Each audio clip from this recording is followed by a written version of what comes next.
Hello les amis, donc suite des cours désagréables sur l'harmonie. Je vous ai laissé mijoter un petit peu de temps avec le début de l'harmonisation de la gamme de Do. Je vous rappelle, on avait une gamme de Ré, Mi, Fa, Sol, La, Si, Do et on essayait de trouver les accords en relation avec cette gamme. Donc on les trouvait en partant de Do. Le principe, on prenait une note sur deux, on prenait Do et on prenait Mi et Sol. Et en cherchant sur un tableau d'intervalle, ça nous donnait une recette, ça nous donnait fondamentale, tierce majeure, quinte. Et il suffisait de regarder sur la méthode et on trouvait un accord de Do majeur. Ce qui paraît assez logique pour un morceau pour une gamme qui s'appelle Do majeur.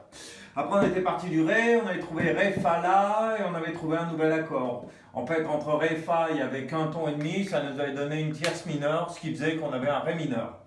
Et je vous avais laissé à peu près à ce niveau-là. Donc il restait encore trois accords à trouver. C'était le Sol, le La et le Si. Donc je vous le refais en direct live. Donc si on part du Sol, on prend une note sur deux, minimum 3 notes si on veut un accord simple, majeur ou mineur. Donc ici, ça au moins il n'y a pas besoin de chercher. La première note c'est la fondamentale. Ici c'est la tierce et ici c'est la quinte. Le tout est de savoir est-ce que la tierce elle est majeure ou mineure. On l'avait vu, s'il y avait deux tons entre ces deux notes, ça faisait un accord majeur. S'il n'y avait qu'un ton et demi, ça faisait un accord mineur. Alors on le fait ensemble, donc Sol, Sol dièse, ça ferait un demi-ton, Sol dièse, La, ça fait un ton. Donc on a déjà un ton, La dièse, un note demi, La, Si, un note ton, donc ça fait en tout deux tons. Donc ça nous fait fondamental, une tierce majeure. Et si on a trois tons et demi de La à La, ça nous fait une quinte normale. On était à 2. Si à Do, ça fait un demi de plus, donc 2,5. Do, Do dièse, Ré, un ton et demi en plus, ça nous fait bien 3 tons et demi. Donc on a bien notre quinte. Donc ça, en partant du Sol, ça nous fera un Sol majeur. Donc j'ai une ribambelle de jolies couleurs ici. Donc je vais utiliser le bleu pour maintenant partir du La. La, Do et Mi.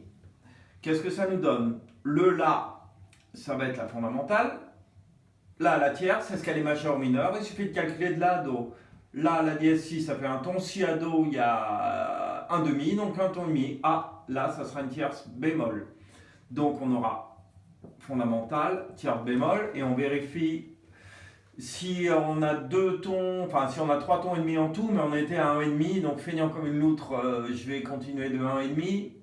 Ça fait 2,5 jusqu'ici, 3,5. Donc, on a dit que 3,5, ça faisait la quinte. Donc il faut faire attention, le La, ça sera un La mineur. Et j'utilise une jolie couleur rouge pour le dernier, le Si. Si je prends une note sur deux, Si, Ré, Fa. Le Si, ça va être la fondamentale. Entre Si et Ré, Si à Do, ça fait un demi, Do, Do dièse, Ré, un ton et demi en tout, donc encore une tierce bémol. Donc ça va être un Si mineur. Mais on va vérifier la quinte. On était à un ton et demi. On a dit qu'il faut 3 tons et demi pour avoir une quinte. Ici, on a 1. Ré, Ré dièse, Mi, ça fait 1 de plus. On en est à 2,5. Et là, par contre, entre Mi et Fa, il n'y a qu'un demi. Donc cette fois-ci, on n'a que 3 tons. On n'a pas 3 tons et demi. Donc en fait, il suffit de regarder sur notre tableau. 3 tons. Si on a 3 tons, ça nous donne une quinte bémol ou quarte dièse. En l'occurrence, ça sera une quinte bémol. Donc c'est le seul accord qu'on a de l'harmonisation qui a une quinte bémol. Sur tous les autres, on avait 3 tons et demi entre la première note et la troisième. Donc voilà les 3 derniers accords. Je vous les redis tous depuis le début. On avait trouvé Do majeur, Ré mineur, Mi mineur, Fa majeur, Sol majeur, La mineur, Si mineur, quinte bémol. Et voilà. Je ne saurais trop vous conseiller d'apprendre ces accords par cœur. La petite astuce que je donne à mes élèves, j'essaie de leur faire visualiser. En fait, si je vous demande les accords de la gamme de Do majeur, déjà mettez de côté le Do majeur. Celui-là, c'est simple, on n'a même pas besoin de réfléchir. Si je vous demande des accords de la gamme de Do majeur, le Do il va être majeur. Après, vous avez deux accords mineurs, ces deux-là. Ici, vous avez deux accords majeurs et ici deux accords mineurs. Sauf qu'il faut stipuler que le dernier, ça sera avec la quinte bémol. Donc, dans la gamme de Do, quels sont les accords qui vont avec la gamme de Do?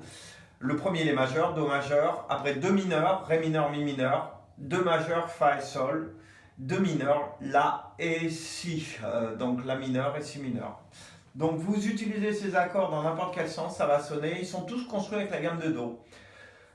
Donc voilà la fin de l'harmonisation de la gamme de Do majeur à 3 notes. On pourrait faire, si on a une tendance un peu jazzeux, à 4 notes en rajoutant une septième. Mais c'est pas le but d'aujourd'hui.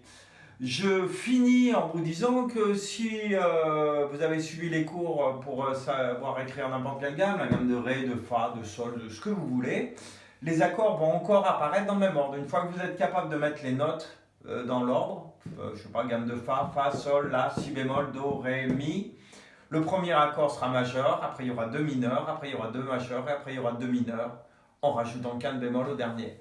Donc essayez de savoir ça par cœur et ça va bien se passer. Ça vous permettra de composer dans n'importe quelle tonalité, majeure et mineure, avec des accords toujours justes. Donc ça vulgarise un peu la composition, mais c'est à savoir. Voilà, plus tout le monde.